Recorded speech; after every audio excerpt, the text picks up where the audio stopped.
Hello, family. Patrice Gordon is our guest today. She's an established executive coach and personal development advocate. Patrice specializes in women's development programs and reverse mentoring. Get this, she spearheaded the development of reverse mentoring at Virgin Atlantic with the initial focus on how race and ethnicity impact development in the workplace. She's recently made a pivot in her focus, and I'm excited to talk with her and share her successes and insights with you about this. Enjoy.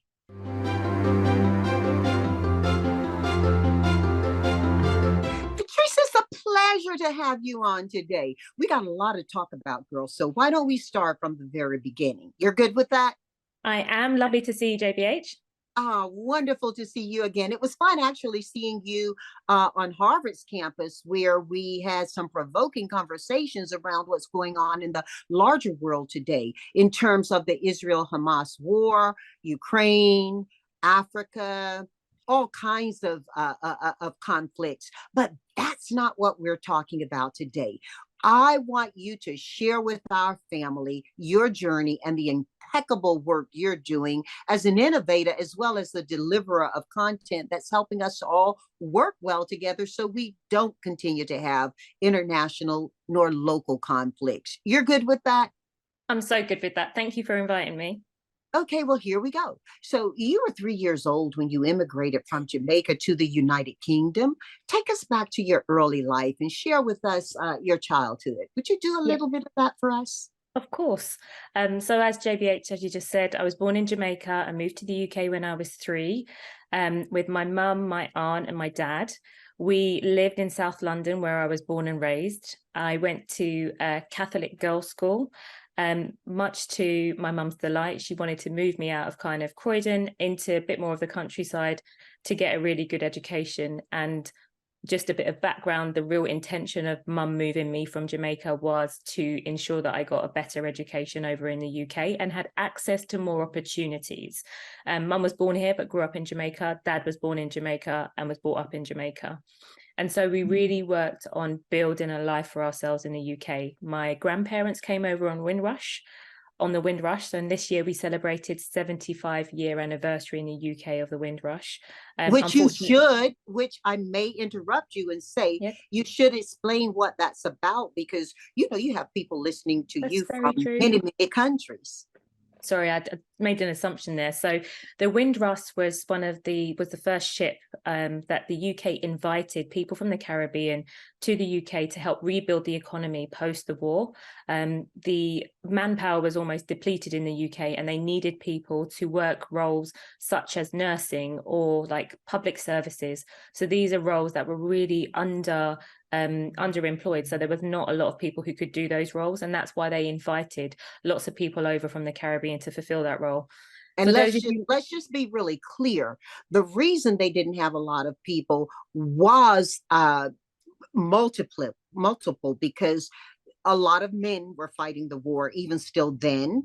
And men at that time in the UK's history and world history had those jobs that were the professional and semi-professional jobs. And there's always a lot of need for that type skill after any type of conflict. So seeking people from Jamaica who did have education or who did have the ability to quickly learn was a way to help ramp up there. Exactly. Yes, thank you for clarifying. And it was a big pull also from all around the Caribbean. So it was an interesting time for my grandparents. Unfortunately, my grandmother passed away before I had the ability to meet her. So my granddad is still alive and still here. He came over and he was a mechanic. She was actually a nurse. And so we really fulfilled some of those roles. Mum brought over from the UK into the Caribbean to be brought up by her big sister. And this is really common for people of the Windrush generation, simply because when they came over, they needed to work really hard and they didn't have the social support circles that they would have normally back at home. So it was really common for them to send their children back to the Caribbean to be brought up by relatives and siblings. And I didn't really understand that when I was younger. I thought it was quite unfair, but now I'm older, I can understand how much you need that family circle around you when you're trying to build a new life in a new country. Yeah, absolutely. So growing up, I had a really great childhood. We didn't have a lot, but what we did have was a lot of love. And I never thought that I would go to university. I'm the first person of my family to go to university. And that was not because I didn't realize how intelligent I was or I didn't have ambition, but it simply was no one in my circle that had gone to university. And so mum particularly brought me up with a lot of love, in that you can do whatever you decide to do. And as I started to get tested more and more in school, I recognized that I had a little thing for numbers. And the reason I love numbers is because I can get it right. And if I practice harder, I knew that I could get higher grades. And so that was something that I really leaned in to focus on. When I got to 16 years old or 15, I decided I didn't want to stay at the Catholic girls' school that my mum had fought so hard to get me into, and said, actually, Mum, I want to go to a mixed college in South London, a different area of South London. She wasn't too impressed with me, but she trusted me that she'd brought up a headstrong young lady, that I'd evaluated the situation, and I wanted to get myself a little bit out of my comfort zone. In addition, our school wasn't that diverse, and I really wanted to go somewhere where I could see a little bit more representation. So when you say your school wasn't that diverse, most people, when they think and have not had a relationship in particular with London or England or the UK, that it is a white country with white people. Some who enjoy much of the content that's put out of studios understand, like, say, if you're watching the Midwives series, you get a visit with what parts of London looked like from early through late 60s.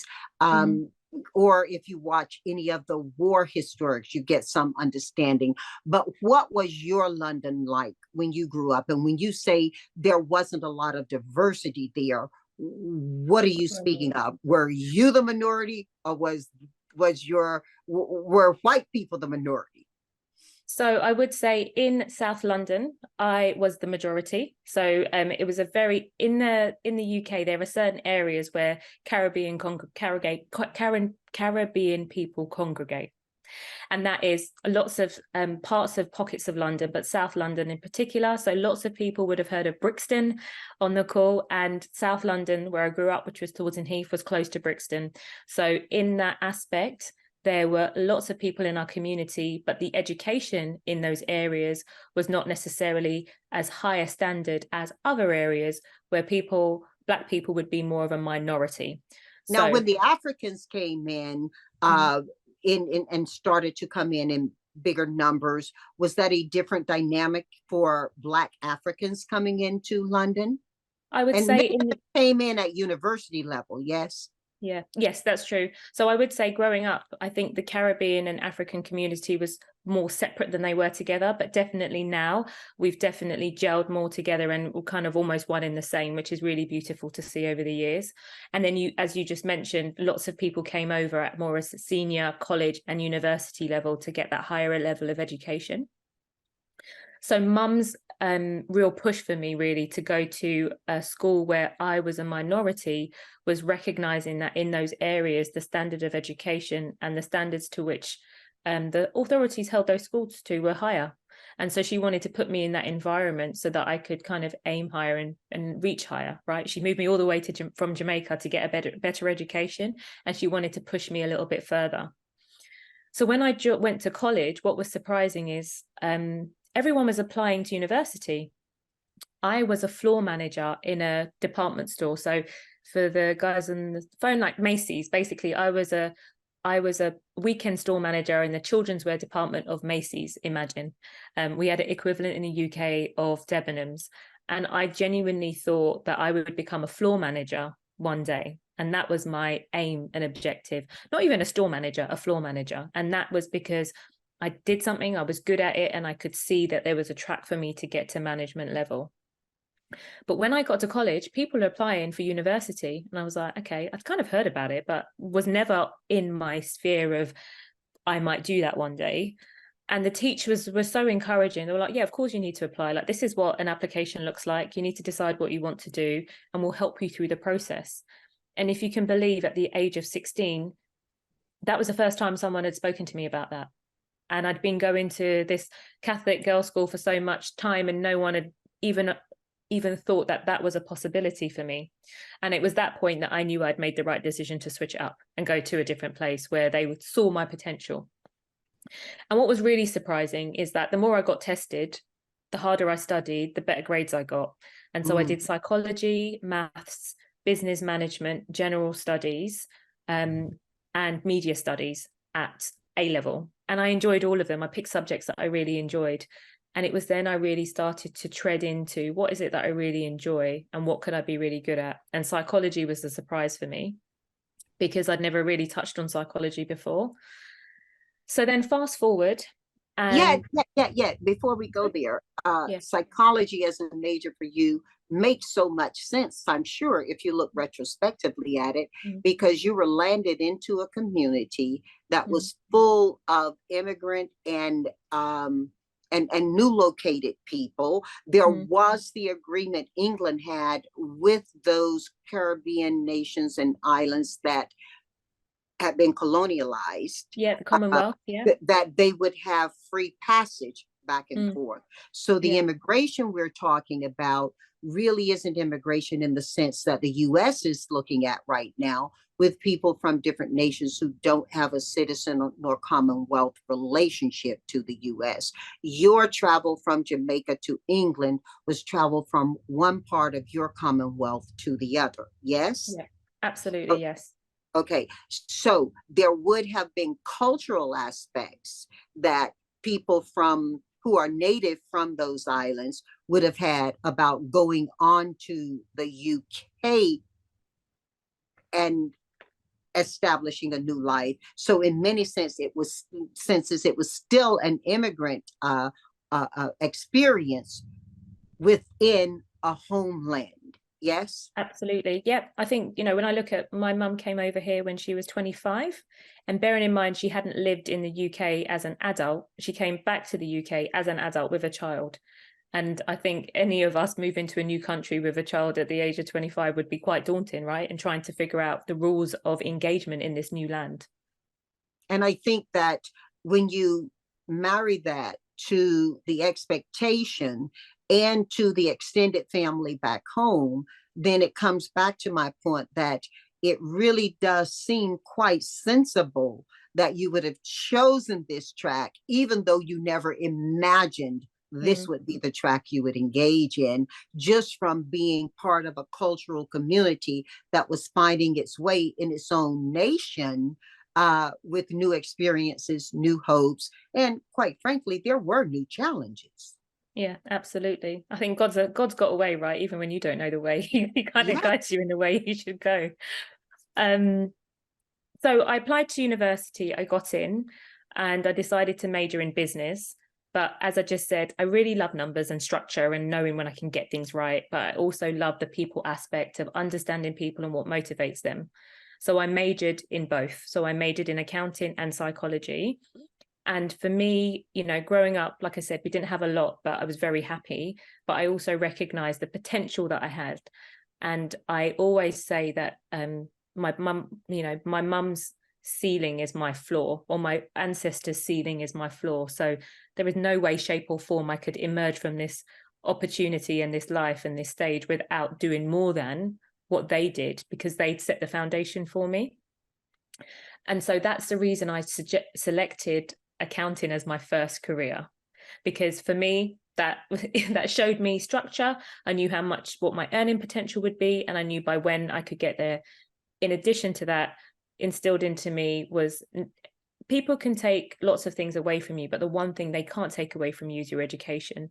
And an educated individual is a very powerful individual. So having access to high levels of education, even now, you can see my bookshelves in the background, even though they're my books on the shelf. I love to read, I love to develop, and I love to learn, because that's the one thing that people can't take away from me. And I've just built this whole career now on being a lifelong learner and being able to join the dots between things. And that's one of my gifts. Well, we've determined quite well that when you began university, you had some sort of an idea about the work and impact you wanted to have. What's your journey been professionally since you left university? So I joined PwC, so PricewaterhouseCoopers. And for those of you who don't know, they are one of the big four kind of audit firms. And I joined in the audit practice. I had no idea what audit was, JBH, at that point, no. I quickly found out and I was like, this is not really my thing. However, I need to pass my exams and get first-time passes. And I know that this is a gateway to future opportunity. And so I passed all my exams first time within 18 months. Again, love an exam, love structure. And then I was able to go out into clients and really observe like what impact I could make as an auditor. Now, I know that you probably have auditors in your organization. And they're Boy, not necessarily not necessarily the people that you are the most excited to see when they come along, right? Well, in my case, yes, but it was a learned experience. Yeah. So I mean, I was not really used to having that reception, but in addition, I thought numbers, you can do numbers anywhere, but the subject matter that you are auditing or looking at, I figure you should have fun and excitement and joy with that. And so what I did was, as soon as I could depart, I started to look for roles in organizations that filled me with joy. And one of the things that I love is travel. And I love travel because it helps you to get out of your comfort zone. It forces you to engage with different people and different cultures if you choose to go further afield. I love meeting different people and understanding different people's perspective and points of view. And so my opportunity to join British Airways as soon as I qualified was just fantastic. Well, and that brand has so much that I think they do so work to deliver on. Let me ask you this, girl. Mhm. So when I was growing up, books were like my treasures, okay? And I've Mhm. spoken oftentimes publicly about how my mom and dad would invest in books for us. And, you know, we can't take you off to fancy vacations, but if you can read, you can go there in your mind. And so I learned so much about so many places through the books that I read. And my interest was wide. It was similar to you, Patrice.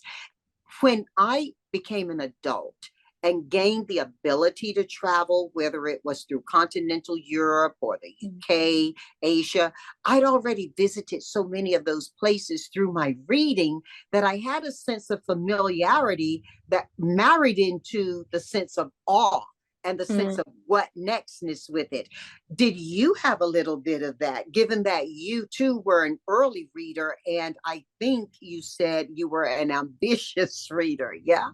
Absolutely. But for me, it was more, when I started to read, I loved like teenage novels. So that was like my space of, and you know, it was like the US high school system and like the cheerleaders. I mean, that was the stuff that I was really into.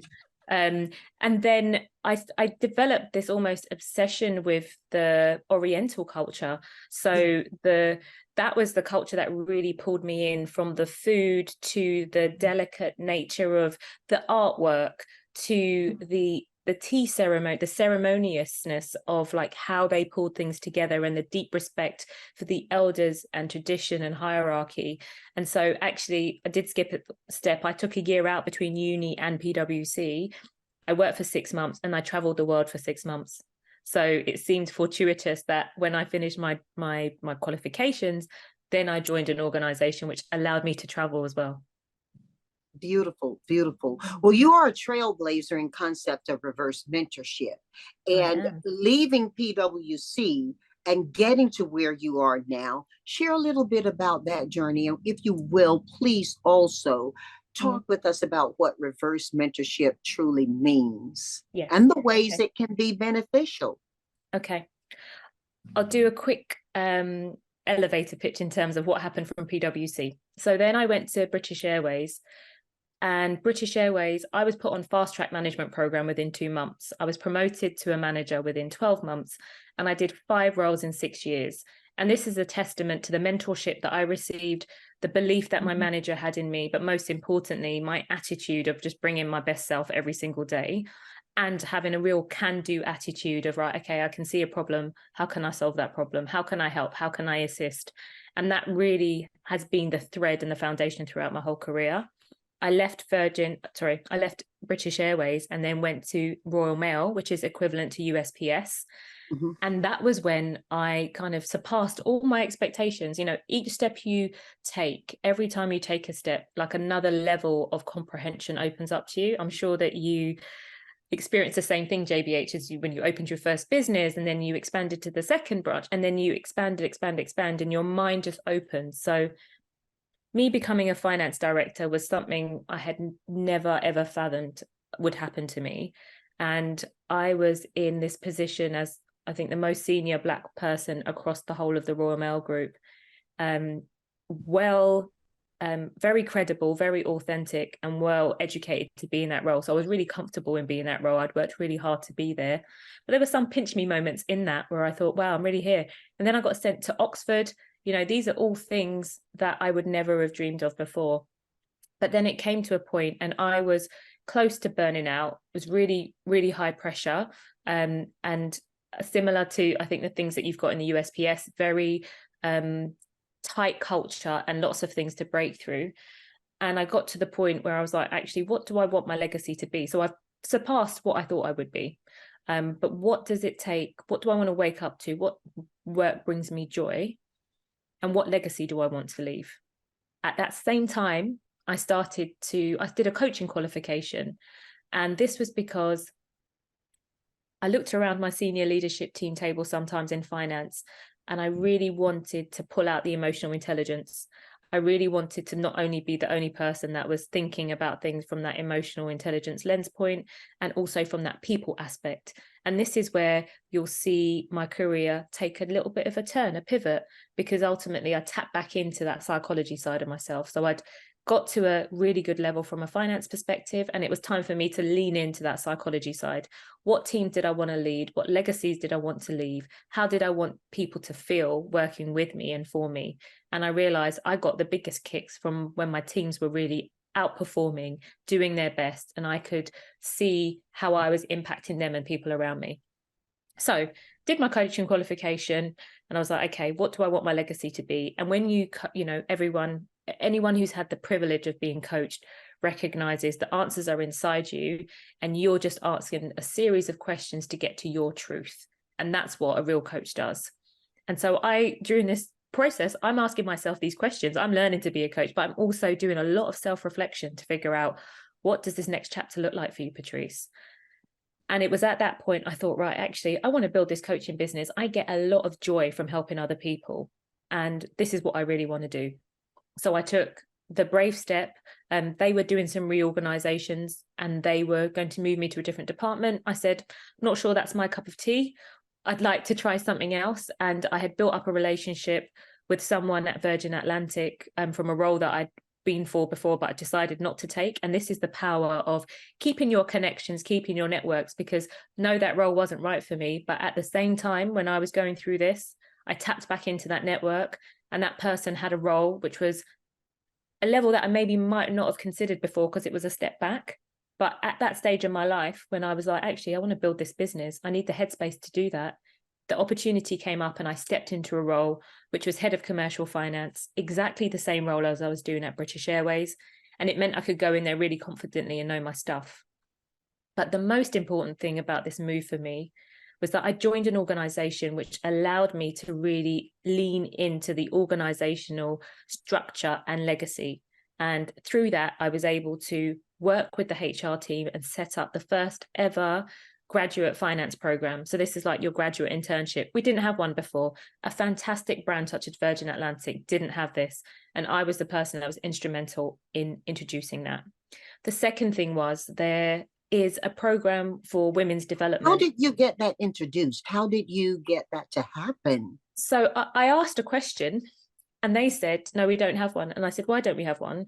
And they said, because we thought about it before, but we haven't really kind of had someone to galvanize and pulling things together. And I was as part of your development in finance, there's these kind of working groups that you're part of. And then I was on like the continuous learning and development one, because that's the thing I really enjoy. And I was like, how about we do this? And then I worked with the finance teams that had been there, in situ for a while, alongside HR, to build the program and the syllabus to be able to introduce a finance graduate program, which was like brilliant because we'd never had that before. Then, sorry. Wonderful. Yeah, sorry, sorry. I just think that's wonderful. I mean, the spirit of innovation, the spirit of getting inside the psyche of a business, not just the person, and Mm, moving the needle forward in those areas you think need improvement are mm. brilliant. And what was the other one that you were about to talk about? The women's development program. So historically, I say that HR is the conscience of the organization, and the women's development program, the facilitators were always in HR. And I asked the question, like, why is it only HR that are facilitators? Because it's, women's development and they want women role models. Surely we should tap into the amazing role models that we have across the business. And so I was the first non-HR person to be a facilitator for this women's development program. And now 90% of the facilitators are non-HR. I think it's just really important to have role models and examples from across the business, not just from a HR perspective. And then finally, the question that you actually asked me, which is, what is reverse mentoring and how did you get involved in it? So after kind of doing all of these other things across the organization, an opportunity came up when they wanted to pilot a reverse mentoring program. And reverse mentoring is where you have a senior leader who is mentored by someone who is underrepresented around that senior leadership team table. So this could be gender, age, ethnicity, disability, veteran status, basically whichever demographic or protected characteristic is not representative at the table. It's an opportunity for that leader to tap into an alternative viewpoint so they can make better decisions, right, from a wider vantage and viewpoint. So our CEO was very brave and said, look, I have no Black women in my inner circle or my work circle. Was And this Richard Branson? No, so this is Craig Krieger, the Craig previous, Krieger. Okay. the Virgin Atlantic CEO. And he was really brave about not having any Black women in his inner circle or his work circle. And so they asked me whether I would mind being a reverse mentor.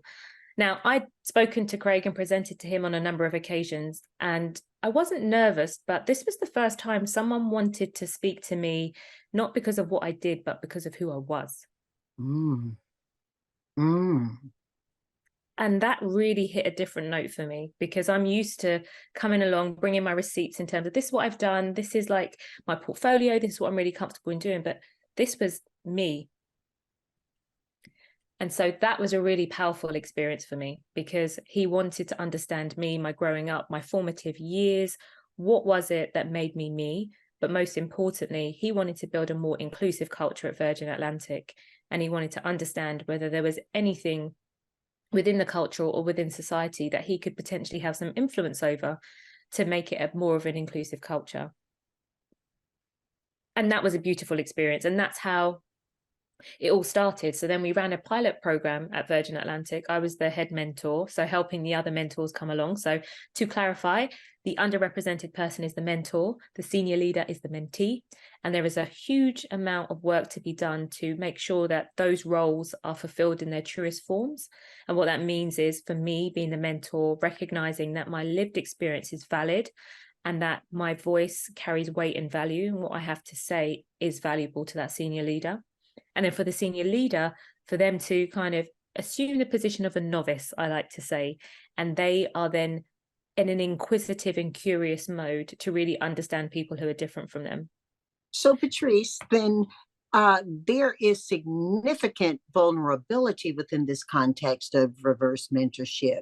It seems as though it requires more vulnerability on both parts of than the traditional ways we think about mentorship. Have I got that right? Absolutely. Definitely from the leader perspective, there's a huge amount of pressure on leaders to have all the answers and to know what to do.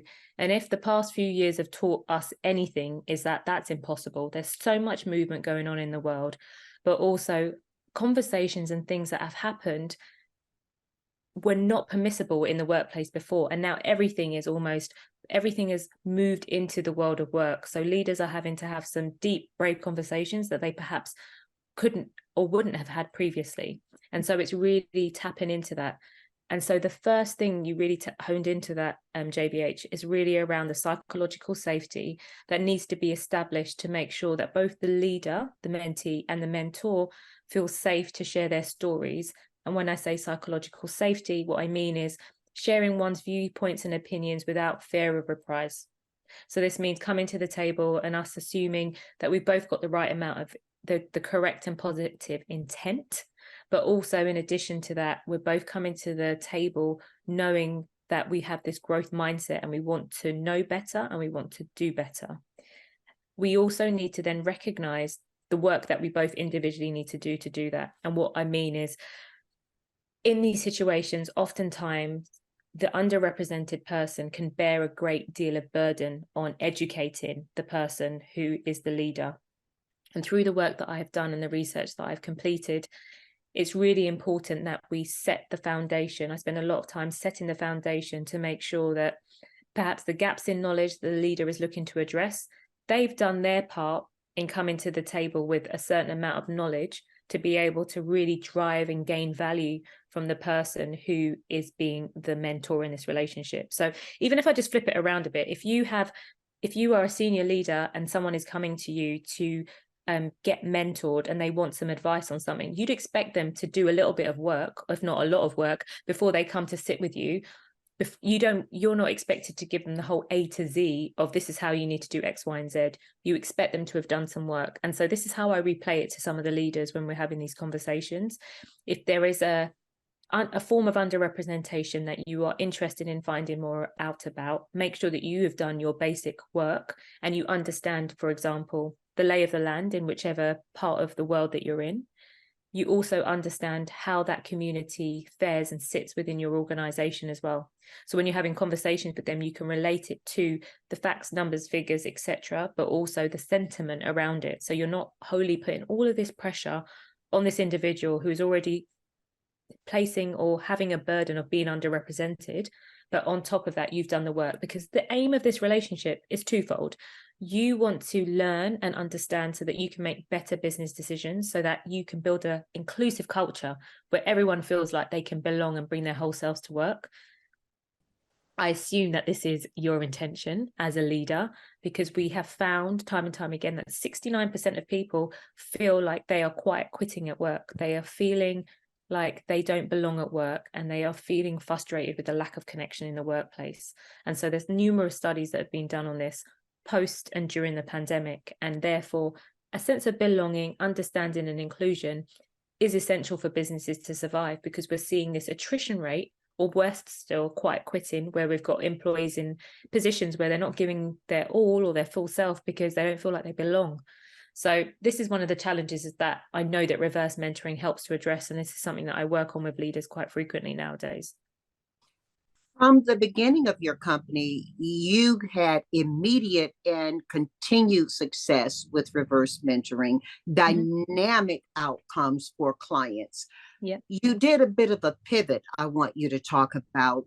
But before we go there, your book, Reverse Mentoring, Removing Barriers and Building Belonging in the Workplace, became an instant hit. And it's a testimony to your thought leadership. What are some of the key concepts that you explore within your book? Everybody I know is going to go get it after this podcast who doesn't already have it. But let's talk about that a little bit before we move into how you actually, what some call pivot, which, looking at what I think I understand about your business, was more of an elevation and expansion of those services, how those basic principles can transform or transcribe into other areas. So let's go to reverse mentoring and some of those key concepts that you explored in there. Thank you, JBH. So first of all, people are trying to understand what is reverse mentoring and why is it important in the world right now. So I touched on it slightly in the space around inclusivity. But for me, you know, when we talk about the organization and meritocracy and who is allowed to thrive or permitted to thrive in those organizations, really what we're trying to do is level that playing field, and we're trying to allow everybody that same amount of access to opportunities to be able to tap into that. So the first part of the book is giving some global stats around this is why reverse mentoring is really important right now, and this is the state of play in terms of why you should be worried if you don't have a reverse mentoring program. That's the first thing. The second piece is around what do you need in order for a reverse mentoring program to be successful? And that lies around a foundation of trust. Through the research, I found that organizations where reverse mentoring was really sticky and really successful was founded on an organization which had a high level of employee engagement and a high level of trust. And that's because the organization has delivered on what they said they would deliver on in the past, and individuals and employees therefore feel like, actually, this little discretionary effort or this additional initiative, we're going to see fruits from our labor if we invest our time in this. Where I don't see it working so well is those organizations where the trust is a little bit rocky, and that trust has been eroded over time, and where the organization hasn't necessarily done what they said they would do. And this really came through the research in the pandemic, where, there were lots of organizations asking lots of questions, doing lots of listening groups. And a lot of the feedback that I had was those organizations that were maybe doing it responsively or reactively, as opposed to genuinely, were the ones that really struggled with having reverse mentoring stick. So really understanding that foundation is important. And I've said this a few times, but I don't personally work with those organizations which have that low level of trust and still want to implement the reverse mentoring programs, because my intention is the protection of underrepresented individuals and amplifying their voices to make sure that they're heard. And if we're implementing something on rocky ground, it's like building a house on a sand, right? It needs to be quite solid. So I might do a bit of work with them beforehand to get there. And then Patrice, yes. Patrice, finish your thought. And then, if you will, imagine this conversation were a reverse mentoring session, and walk through with me what types of questions you might ask of me as the senior and as the junior person in the relationship. Okay. So then the rest of the book really goes through some practical examples. So what's the role of human resources or the program lead? Because someone needs to run it. It can't just be an individual. The mentor's responsibility. So as a junior individual, what's your responsibility for protecting yourself? And what's your responsibility for sharing in a way that's going to help drive the organization forward? The mentee's responsibility, doing the work, as I said, listening and leaning into that relationship, but most importantly, being accountable for certain actions that you will take as a result of the program. And for me, it's all about acting on those insights and actually having a plan. It can't just be a drop in the ocean. It's not a silver bullet. This has to be part of an overall program plan on inclusivity, because ultimately it can't just be singular, because it needs structure and foundations in order for it to resonate throughout the whole organization and for it to have an impact. And then the key is continuous learning and engagement to move forward. So that's in a nutshell the tenets of the book. And my intention with the book was really to make sure that anybody could take this book going forward and implement a psychologically safe and sustainable reverse mentoring program, because there's no reason for anyone not to. And while I enjoy highlighting the pages in it, and I've got it looks like a bingo card now. I do think that downloading it would be very handy for everybody listening right now, regardless of where they are in organizations, because so much of the principles in the book, I found, Patrice, whether it was your intention or not, are applicable in other life circumstances outside of the enterprise or organization as well. Okay, thank you, JBH. So if this your were question, a reverse mentoring session, okay, if it was what would you ask me? Okay, so if as the mentor in the situation, and so I would also say that in the reverse mentoring relationship, as it would be normally, then I'd expect the mentee, so JBH, for you to lead the conversation and say, actually, Patrice, this is what I really want to learn from you.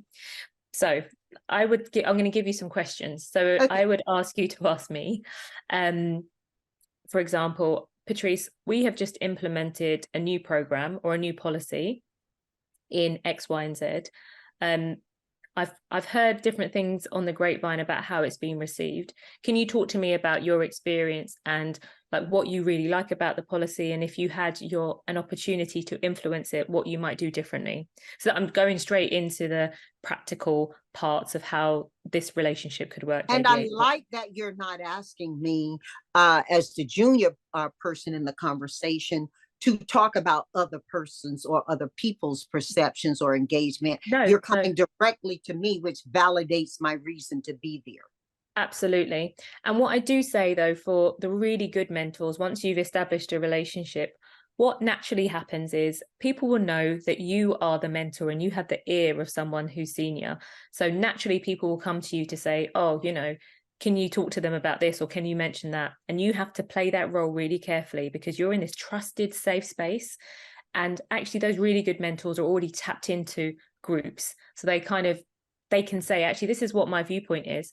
But on top of that, I can also give you some guidance and some feedback from a wider population. So always start with self, because this is all about validating you and your lived experience in your life. So you lean into that experience and you own it fully. And then to add further context, you can then add a little bit more around it if you have the opportunity to do so. But really start with self, and sharing from self first and foremost is really important. And then from the other perspective, if I was to come to speak to you, once I've established a relationship with you and I get that you understand me and that you can take the challenge. So, I talk about psychological safety, and psychological safety is built over time. And there's the first part, which is like, are you around the table? Are you safe to ask questions, to learn? Are you safe to contribute your viewpoints and opinions? And then the final stage is challenge. So for me, I would probably come to you and say, JBH, I noticed that we implemented this policy. I'm not waiting for your invitation. I'm coming to you as in, I've seen this, and I've seen that there's not a graduate finance program. And I think this is a bit of a challenge for our organization. This is what I think the challenge is, and this is what I think we can do to address it. Can we talk about what a potential solution could look like? And then, Patrice, so often leaders, including myself and you, I believe, are looking for data to support decisions we make, even if we are looking on the more humane side and inclusion side of it. Data is what supports it. And if those happen to be publicly held organizations, as were the ones you mentioned working with, there is a fidelity to the shareholder that's important as well. So your advice to the junior person would be to bring data in to support what they're saying, to quicken the listening of the senior leader. Yes?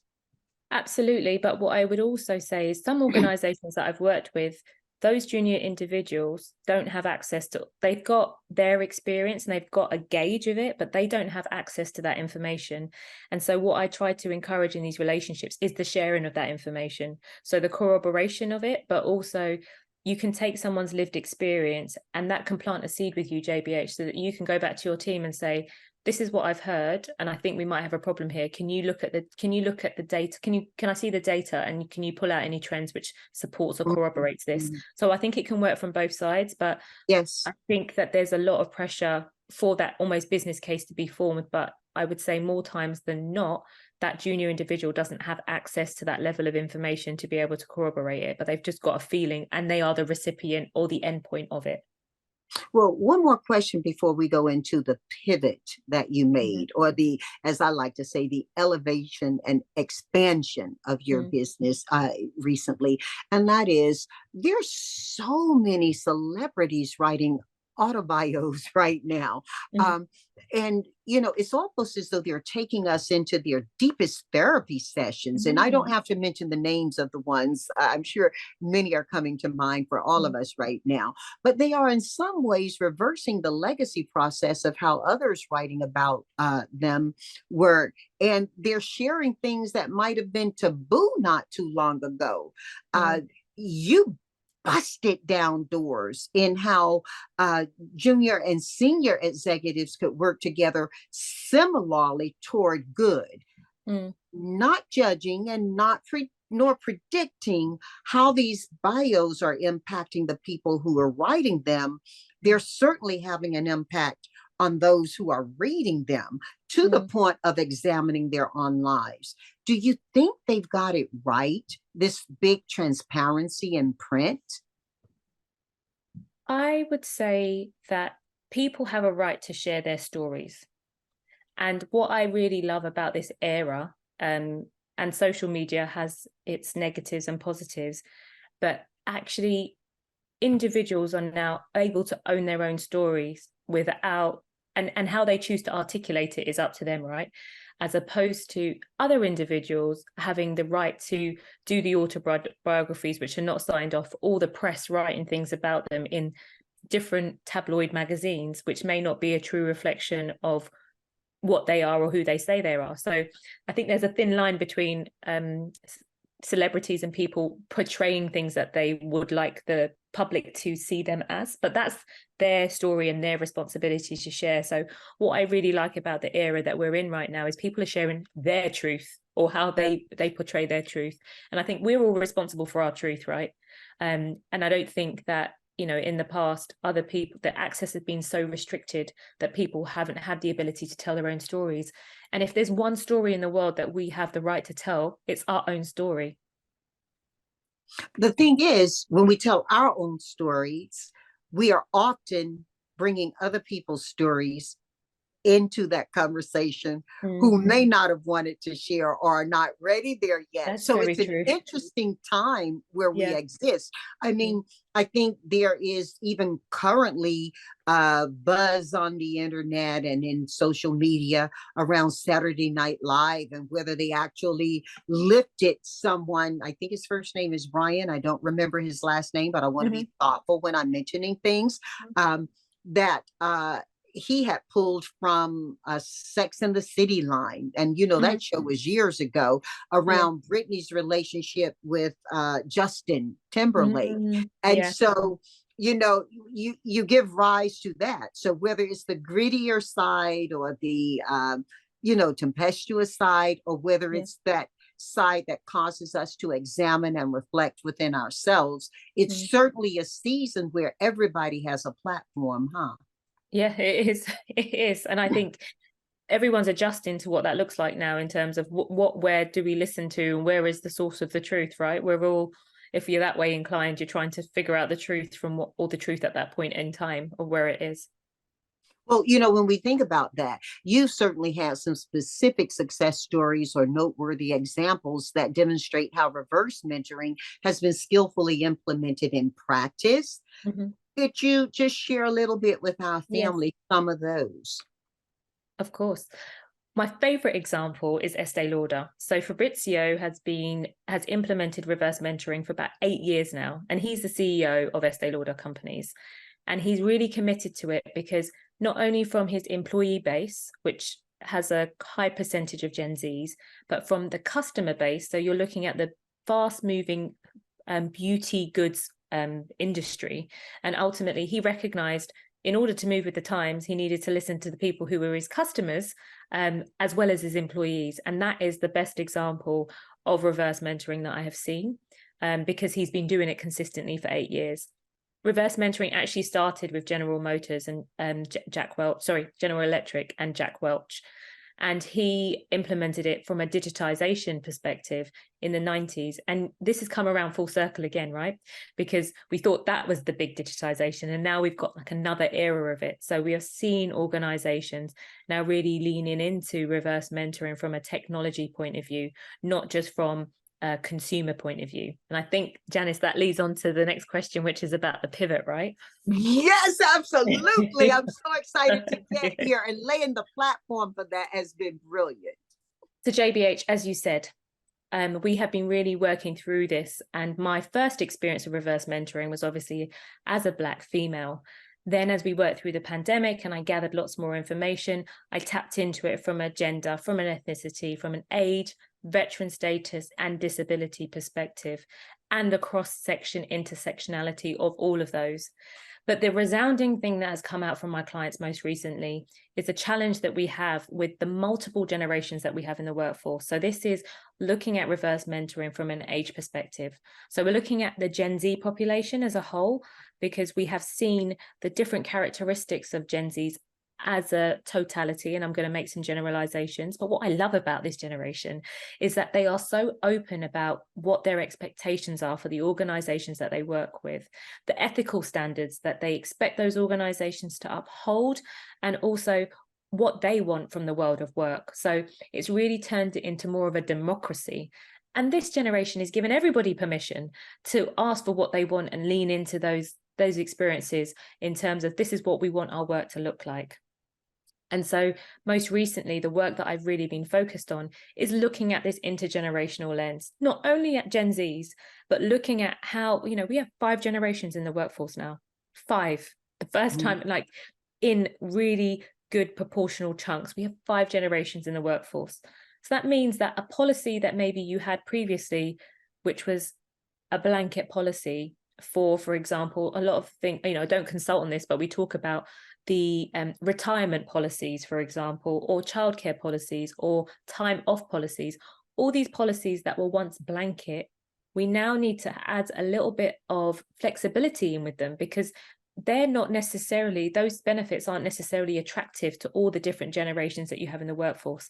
And that's a really practical example of how you can use a reverse mentoring relationship. We've used it one-on-one, we've used it in a group setting to really understand and listen to members of the different generations, so that you can build policies which are going to be more applicable to the wider population. And this is, the biggest thing that we're seeing coming out at the moment, because the Gen Z generation in particular tend to have no issues in moving jobs more frequently. And when people move jobs most frequently, it's a bit different. So just to clarify, in the US, you have different employee labor laws than in the UK. In the UK, it's usually a standard 4-week notice period. If you're more senior in an organization, it's 3 to 6 months even. I had a 6-month notice period at British Airways, right? Which is very different to the UK. And that proves different problems. But ultimately, when you have a lot of attrition within the organization, then you have to recruit again, then you need to retain again. This is a significant weight on the organization, not just from in turn, like bringing them in and exiting them, but it takes a toll on the team, because in the meantime, as people come in and out, then other people need to take up that responsibility. But most importantly, you are losing out on productivity. You're losing out on productivity. This leans in very, very closely to the work that we do. And oftentimes it's one company operating in different countries under different laws and still managing how they create equity in opportunity and equity in expectation across the global organization. Given your expertise, what guidance do you typically provide to organizations considering implementing reverse mentoring programs that are going to help them drive organizational growth and development in the ways you're suggesting the benefits thereof exist? So we work through to really understand where it sits in their overall inclusion plan, because ultimately I need to understand, where are your gaps? So is it attrition? Is it a particular group? And then we lean in and focus on that group as the potential pool of mentors. And then we need to make sure the mentees are teed up in terms of what the challenges are, so they can make the most use and value out of that relationship. So it really is not a blanket approach. It really looks at, where do you see the gaps, and where do you need to add a little bit more of a human interaction to help understand what are some of the underlying issues that we've got within these areas. And then that allows them to build a plan which is human first. I always say plan which is human first, and then we can build the system and structures around the fact that we might need to change a policy, or actually we need to change the structure of this role, or these roles, if we pull them together, this is going to be a better outcome for us. So it's that mixture between the data and the human approach that I really encourage the outcome to be. This is beautiful, because it seems as though, and correct me if I err in my perspective, that you are delivering a program that allows for localized improvement that creates that huge global benefit for an organization. And when I say localized, I'm not just speaking of the human touch you said, which means it's in this moment now in this organization. I'm also speaking of the readiness of the leadership you're working with, or the trust and culture of the environment that you're going into. You mentioned earlier in our conversation, Patrice, that you basically do something that I've taught our people to do, and that is we select the customers we work with versus parrot our services and please, will you buy this one, will you buy that one? That's been a choice we've made as an organization that others in our industry may have a different fit or approach to. It Mm. really is based on the work you're doing and the intricate and intimate engagement it requires of an organization, uh, a prerequisite, huh? It does. And you articulate that so perfectly. It's the time and effort from both my side and from the leader's side to really feed into this beautiful thing that could be a really successful reverse mentoring relationship. And I do say, like, there are, again, other providers who will come in and do a blanket piece, but my sweet spot is because I've sat around these senior leadership team tables for like over 10 years in a commercial aspect. I have an emotional intelligence and a coaching qualification, and I am Mhm. the world renowned leader on reverse mentoring. I can sit Mhm. around that table and give you real talk in terms of this is how it's really going to work. And I can give you advice from a commercial perspective as well. So, not diving into the business case, but actually, let's talk about how this is going to come through, not just from a psychology perspective, but from a real practical perspective as well. And I think when myself and my team really dive in and lean into these relationships, we need to make sure that there's a that there is a high probability of success of the program. And Building trust and rapport is crucial in any mentoring relationship. I've seen that over the years that I've engaged in business and in personal relationships as well, yeah. professional personal relationships. Patrice, share with us your insights on how mentors and mentees can develop a strong foundation of trust, especially in the context of reverse mentoring.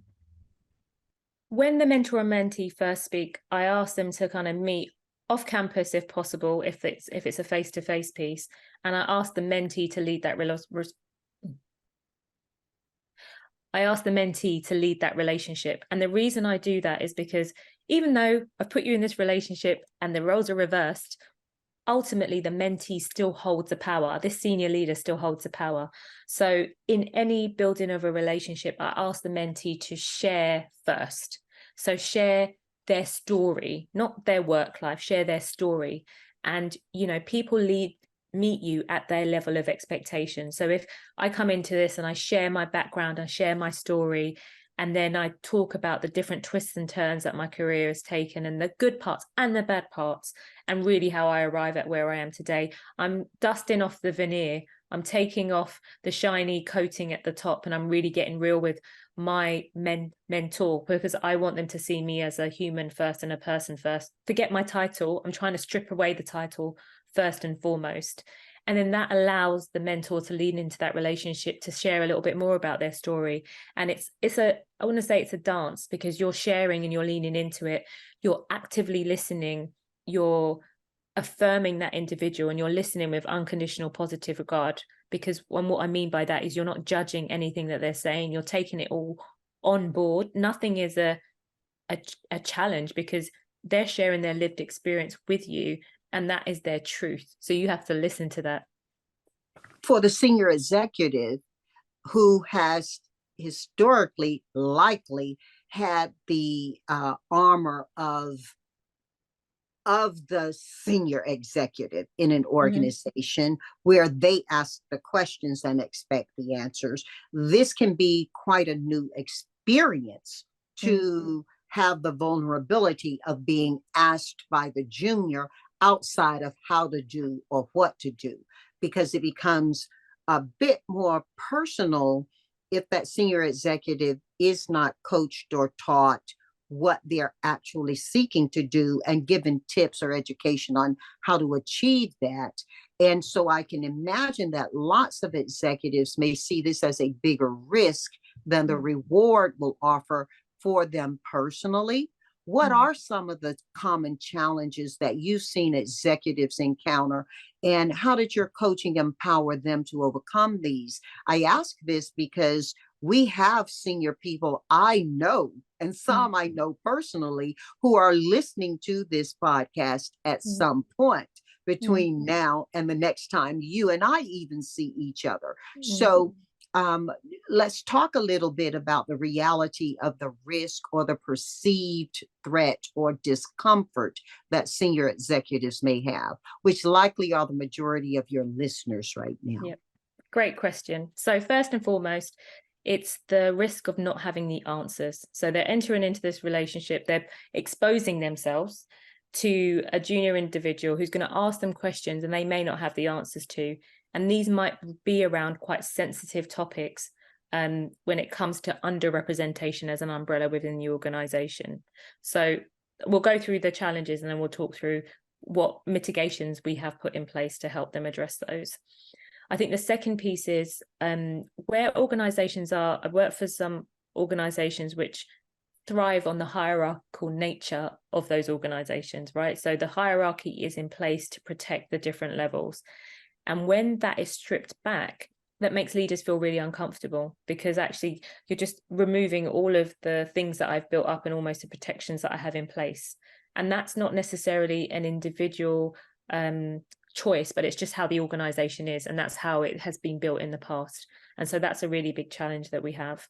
The third challenge is, you know, what is when the reverse mentoring program is not teed up correctly, then and it's done as a reactive piece, and you'll see that come out through the research, is they're doing it as a reaction because it's a new initiative that people are talking about and we think we should just do a program. But the teeing up of like, why are we doing it in the first place? Where does it sit in our overall inclusion plan? What are the expectations of me? Are we just going to sit and have a coffee and have a great conversation, but there's not really, I'm not really sure what I'm meant to do with the conversation that I have. How do I feed it back? Not having that accountability piece is a big challenge. And then I think finally, just when things go wrong, the leader dealing with that in an emotionally sensitive way as well. And so part of the coaching that we do before we onboard, when we're onboarding our leaders, and we do it with our mentors too. So, but I'll focus on the leaders, which is getting to a place of psychological safety, working with the program leads to ensure that we're clear as to where this reverse mentoring sits in the overall inclusion piece. And those really great companies actually have it linked to the individual's objectives as well. And that means that actually they are looking at that individual to be a role model in the inclusion space by establishing and running successful reverse mentoring relationships. And for me, that doesn't mean it's just a 6-month thing. It is building that culture of inclusion so that you can see that leadership behavior change over time, of like not being so hierarchical to inviting viewpoints and opinions from people of difference. Because we all know these senior leadership team tables often have a similarity bias. And this is what it really tapped in for me. A similarity bias exists because we feel comfortable as humans with people who are more similar to ourselves. And the more that people are similar to ourselves, the more we trust them. And if we trust them more, we give them more opportunities because we feel like they can handle it, right? But this is just a circle, because that just further perpetuates those examples, and those experiences further perpetuate each other. But then when you bring in reverse mentoring, you bring in other inclusion practices, you're developing a close relationship with someone of difference. And then you can tap in the same way as Craig and I found our similarities. You can tap into those similarities and you get to know someone a little bit more on a personal level. And then when you get to know them on that personal level, you'll say, actually, you know what? I had a conversation with Patrice. I think she might be good for this experience. Or why don't we ask her viewpoint and opinion? And then people of difference are invited into the room around the table and they're included more.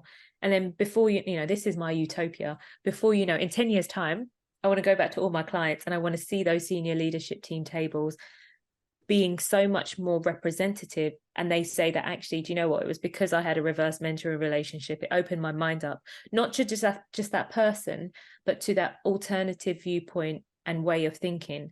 And I always liken it to that growth mindset. You know, that growth mindset, we can talk about growth mindset or the 10X, right? We talk about it in terms of sales and operations. Let's like make 10X more sales. Let's get that operation slick. But when it comes to matters of like the heart and the mind, we get stuck really easily.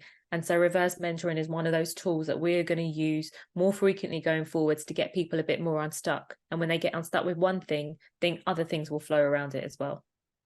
We could talk forever and ever about this, and it is so beautiful to see the success you're having that's occurred for companies, but more emphatically for people. Thank you so much. You know, we talk about success, though. How do you define success in your own everyday life? Success for me is having choices and options. And I think I've got to a really amazing place in my life where I get to wake up every day and do something that I really love. And I do something that I know that I'm impacting other people's lives. And I wake up and I'm incredibly grateful. So for me, that's success. Beautiful, beautiful. Um, you know, getting there, you shared earlier with us what your life was like as a youngster through Mhm. university. During that course, have there been people in your personal life who have Mhm. inspired and guided you on your path to success, or, you know, those family mentors or Mhm. hug circle mentors who you're comfortable to go at risk a little bit or are more transparent yourself and share with us? Yeah, absolutely. So I mentioned her, my first manager at British Airways was someone called Rebecca Napier, who then turned out to be the CFO. She had a belief in me that she put me on a leadership course. With me being in the business for 6 weeks, she nominated me for like a leader of tomorrow course. And that meant that I had so much time for her, but also I knew that she trusted me and I didn't want to disappoint her. So that was a really big thing for me. My first mentor, which was someone called Marcia Murphy, who it was the first time I ever had a mentor. I had no idea what a mentor was. I'd never had the privilege of having one before. And the time that she gave me and the alternative viewpoint and perspective that I had was incredible. I had a manager at Royal Mail who allowed me to fail and allowed me to, and when I say fail, he allowed me safe learning opportunities. And I was really open with him about my desire to learn. And we had a great relationship. He allowed me to step into a bigger space, but he also left the door open, or I left the door open for him to give me feedback so I could be better. And I love that space. And then I would say that people, as I've got older and more experienced, like I read a lot. And so people that I don't actually know, I become my mentors. So, you know, people like you really inspire me. Brené Brown really inspires me. Adam Grant, a really great author, really inspires me. TD Jakes really inspires me from my spiritual well-being. And so whilst I might not know them personally, they have been like my mentors because I tap into their learning and their experiences to really lean in and make sure that I can not make, you know, the same mistakes, but learn from them and they can become the ceiling, which is my floor. You know, the wisdom and guidance of mentors holds immense value. And as with you, I've had direct and indirect mentors throughout my life.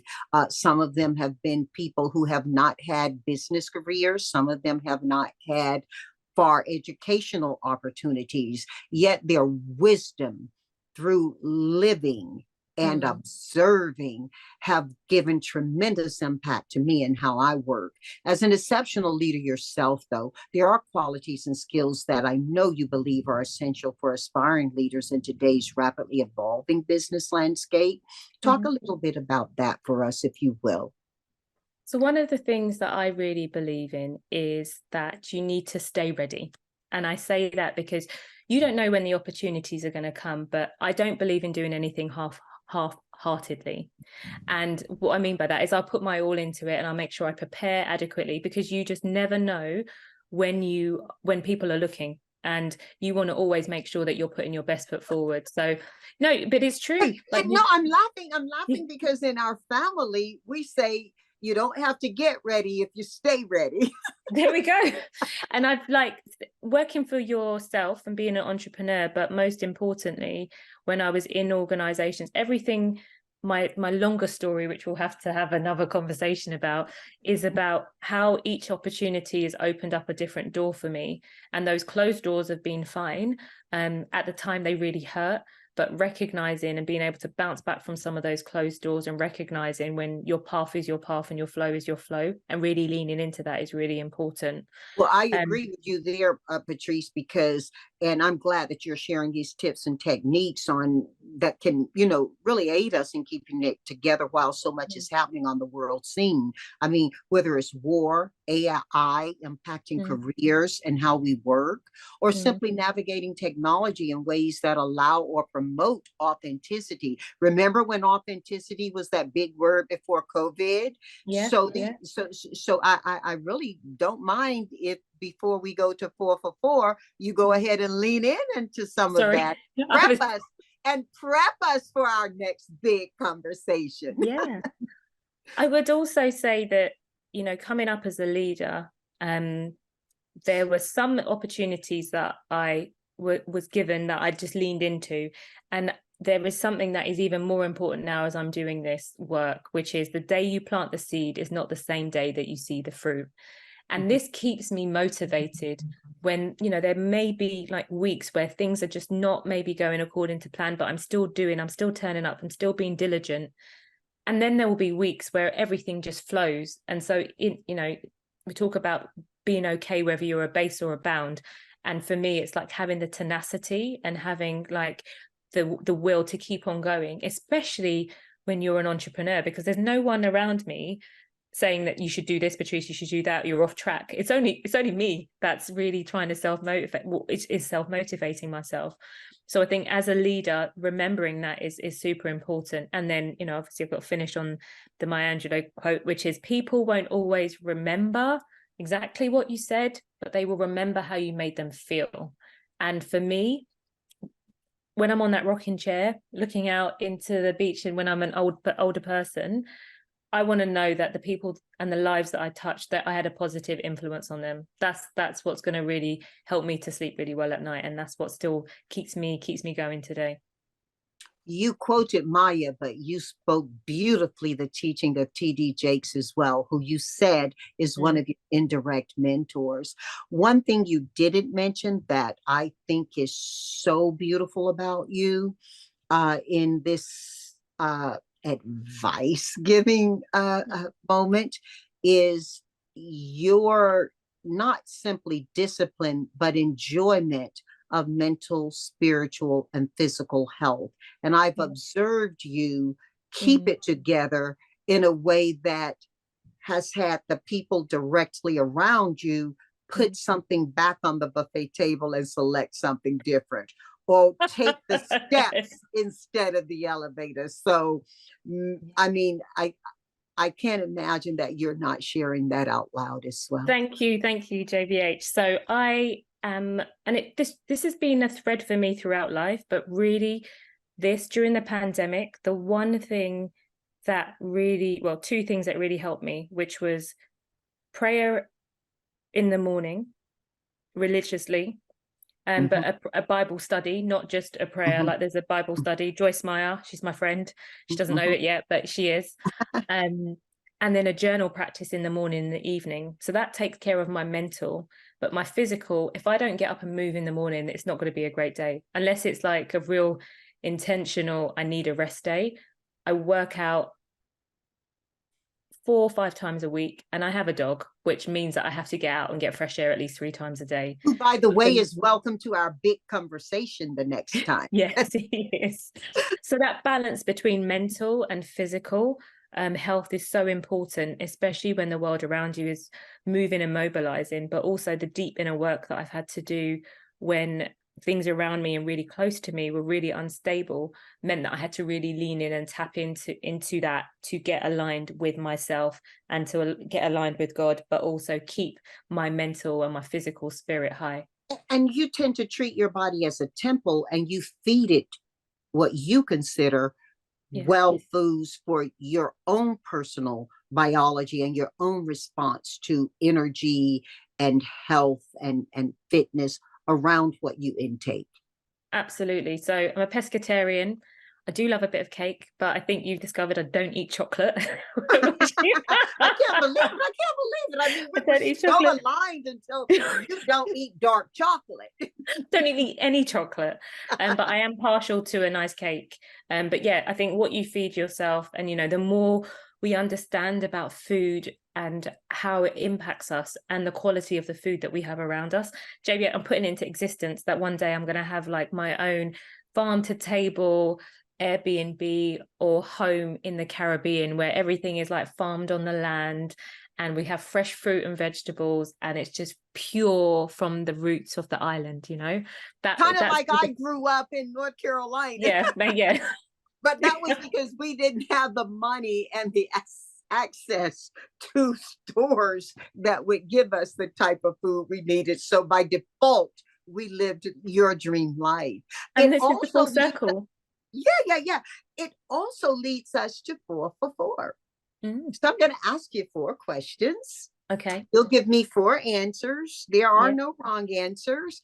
And Okay. the first is, you get, Patrice, to invite anyone you wish to dinner from present to back through historic Ooh, time. okay.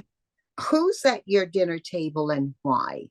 Okay. So I recently, what I know that people might have different views about it, but I recently watched the Cleopatra documentary series on Netflix. And I have this deep fascination with ancient Egypt.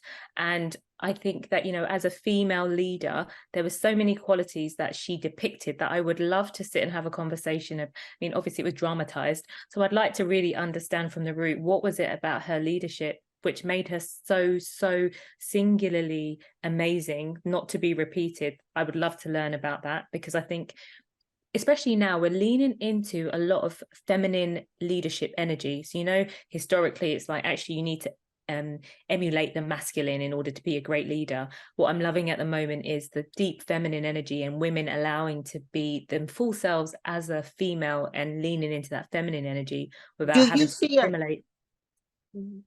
excuse me for cutting you off. Yeah, Do yeah. you see a contrast or more of a similarity between Cleopatra and, say, your own country's Boudica? I would say I haven't looked into Boudica enough to be able to give a fair example, a fair evaluation of that. She was definitely a woman who, I think, the European Mm. uh, history promotes as having been very fierce and warlike and Oh, leadership. Boadicea. And her Yeah. statue, her Yes, yes, statue yes. is Was right there in incredibly. London Yes, for all yes. to Sorry, hear. yeah, I do. Yeah. So Uh-huh. yeah, that was definitely more masculine than feminine in that aspect. Mm-hmm. Um, then the other three are three. It's not intentional, but they so happen to be three females, and these ones are alive. So one would be Beyonce.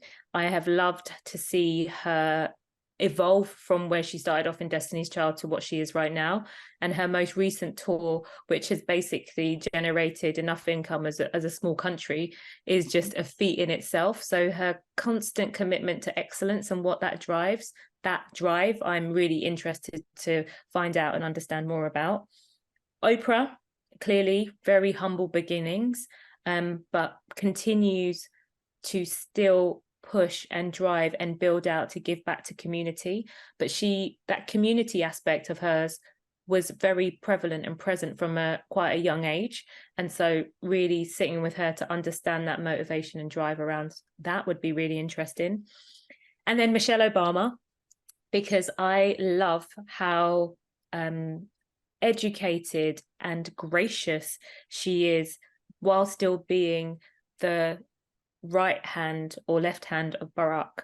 And she does that with so much grace and poise, but also she's a fierce leader within herself as well. And I think she really dances that line between her being an incredibly supportive wife, but really standing on her own 2 feet as well as being feeding back to the community and the wider community, and just being a really good example of what a great partnership could look like, especially when you've got this whole piece around independence as a female and what that looks like. But also I think she's just done that really beautifully. So I would love to have You bring up a point that I think is so beautiful in any relationship, male or female, just spouse or significant other. Bernie and I were at an intercompany event, and one of our senior execs said to him, "Oh, I love the way you support JBH to do her own thing and still take care of you." And his response was so beautiful, and he's Yorkshire born, so it was going to be so real as well. Was, um, I take the lead from my wife, and I love it.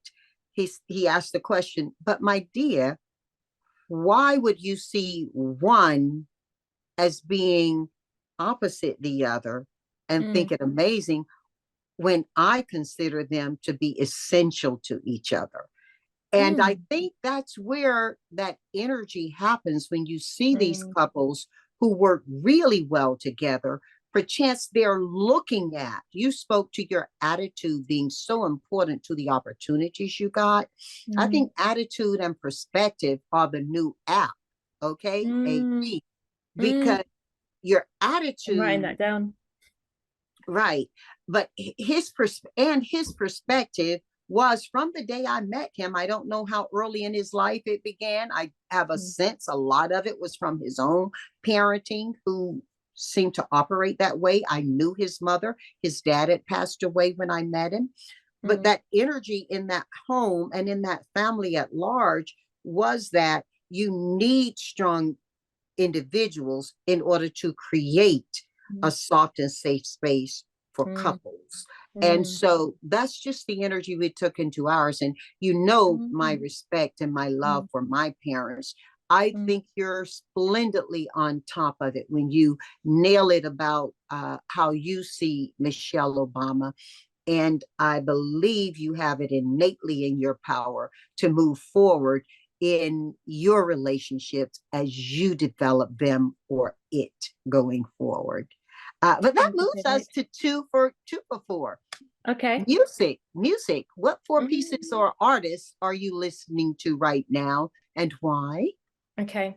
So 5 years ago, I discovered a genre of music which I had heard in the background. So, for background, everyone, in the Caribbean, there's a little bit of a competition with music, as well as food, as well as islands, as well as beaches. And I come from Jamaica, Kind of so there's like East Coast, West Coast rap. yeah, basically. So in the Caribbean, we have reggae, ragga, that's from Jamaica, but we also have from the other islands something called soca. And I discovered soca about 5 years ago because it's this music, it's like really rhythmic, very bouncy, not like the relaxed Bob Marley or the heavy beats of ragga. And I discovered soca. And since I've discovered soca, it's been like a new life for me. So there's two artists. One's called Kez, he's my favorite.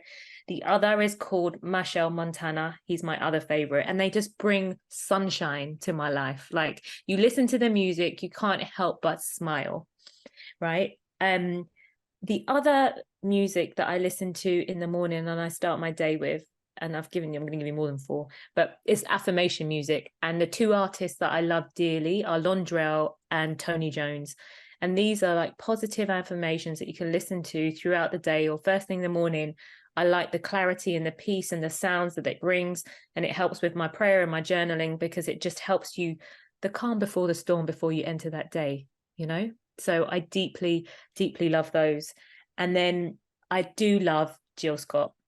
I saw her in the summer. It was her, I think it was the 25th anniversary of Jill Scott. I can't believe it's been 25 years, but she is phenomenal and such a light. So music for me is lightness. There's not a day that goes past in this house that there is not some music playing in the background and me really badly trying to sing along to it. But yeah, those are my 4 for 4. So JBH, aside to Nathan and Sarah, we got to make sure we put this playlist up on Yeah. our 10 to listen to for the end of for the holiday season. Okay. Let's move to books, going 3 for 4. What are the Okay. 4 books you highly recommend to our family, and why? Okay. So going in the hard books first, one of my first leadership books I read was called Originals by Adam Grant. And it really challenged me to think about what type of leader I wanted to be. And I think I've had this book for almost 10 years.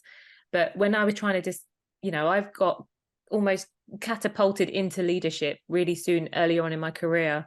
And then I saw all these different leadership styles. And I was like, okay, I know which ones are kind of like, which ones I definitely don't want to emulate. But me trying to find my authentic leadership style was really important to me.